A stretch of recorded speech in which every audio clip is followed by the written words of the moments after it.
হযরত ওমর একদিন তিনি হেঁটে কোথাও যাচ্ছিলেন। কিছু দূর যাওয়ার পরেই দেখলেন এক বৃদ্ধাকে। বৃদ্ধা কি যেন বিড়বিড় করছে। হযরত ওমর তার কাছে গেলেন, তার খোঁজ খবর নিলেন, জিজ্ঞাসা করলেন, আচ্ছা বুড়িমা, খলিফা ওমর সম্পর্কে তোমার ধারণা কি? বুড়ি হযরত ওমরকে আগে কখনো দেখেনি, তাই তাকে সে চিনতে পারেনি। বুড়ি হযরত ওমরের কথা শুনে কিছুটা বিরক্ত হলো। বলল, ওমর টোমর দিয়ে আমি কি করব? আমার কি এমন ঠেকা পড়লো যে আমার তার খবর নিতে হবে? নিজের চিন্তায় বাঁচি না। বুড়ির কথাই ছিল রাগ আর অসন্তোষের ছাপ। হযরত ওমর আবার তাকে জিজ্ঞাসা করলেন, বুড়িমা, ওমরের উপর তোমার এত রাগ কেন? বুড়ি চেঁচিয়ে জবাব দেয়, রাগ হবে না কেন? এই যে সে খলিফা হয়েছে, তো আমায় কি একটা পয়সাও দিয়েছে? নাকি কোনোদিন আমার খোঁজ খবর নিয়েছে যে আমি কি হালতে আছি? ও মানুষ না। হযরত ওমর বুড়ির কথা শুনে বড়ই চিন্তিত হলেন।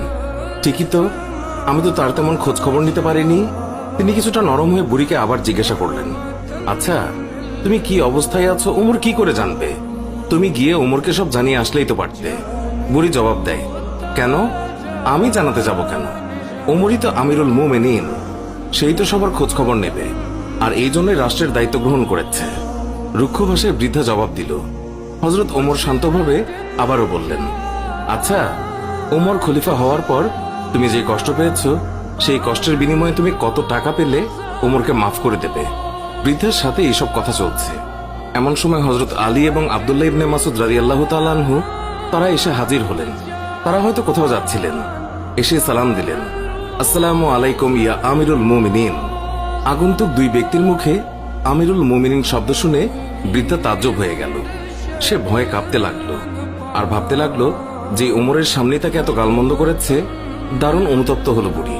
হযরত ওমর বৃদ্ধাকে সান্ত্বনা দিলেন আর বৃদ্ধার হাতে 25টি স্বর্ণ মুদ্রা দিয়ে বললেন, বুড়িমা, তুমি এই চামড়ায় লিখে দাও যে কিয়ামতের দিন ওমরের কাছে আমার কোনো দাবি নেই।